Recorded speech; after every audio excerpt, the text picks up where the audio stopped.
সন্ধ্যায় বসে ঘরের মধ্যে কিছু ক্রিস্পি আইটেম ট্রাই করতে ইচ্ছা করছে? তাহলে এখন বাইরে কেন যাবেন, ঘরেই বসে বানিয়ে নিন crispy potato crackers. Let's jump to video. আমি প্রথমে 2টা ছোট ছোট আলু কিউব করে পানিতে সিদ্ধ করার জন্য ছেড়ে দিলাম। তারপর এখানে আমি একটা ময়দার ডো করে নিলাম। আমি 1 কাপ ময়দা ইউজ করেছি, আপনারা যতটুকু প্রয়োজন এতটুকু ইউজ করতে পারেন। খেয়াল রাখবেন আলুটা যেন একবারে সফট হয়, যাতে ম্যাশ করতে খুব ইজি হয়।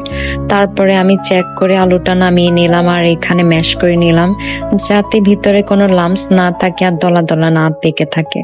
যারা স্পাইসি লাভার আছেন তারা চাইলে এখানে কিছুটা শুকনা গোলমরিচ অথবা মরিচ অ্যাড করে নিতে পারেন। তারপরে যে পরোটাটা আমি বেলে রেখেছিলাম সেটার মধ্যে সুন্দর করে ম্যাশ করে পটেটো গুলো আমি সুন্দর করে স্প্রেড করে নিয়েছি। তারপর সুন্দর করে এটা আমি ফোল্ড করে নিয়েছি, দেখেন এভাবে হবে। তারপরে আমি নিজস্ব শেপ অনুযায়ী এটাকে সুন্দর করে শেপ দিয়ে লম্বা লম্বা কেটে নিব। আর সুন্দর করে সবগুলো সাইজ সমান রেখে কেটেছি আমি এখানে। তারপরে এখানে আমি টুইস্ট করে সুন্দর করে পেঁচিয়ে নিয়েছি। এটা আপ টু ইউ, আপনি কিভাবে ফোল্ড করতে চান। এটা আমি জাস্ট একটা বিস্কিটের শেপ দিতে ট্রাই করেছি। আমি তেল আগে থেকে গরম হতে দিয়ে দিয়েছি। তারপর সুন্দর করে তেলের মধ্যে আস্তে আস্তে করে ছেড়ে দেব।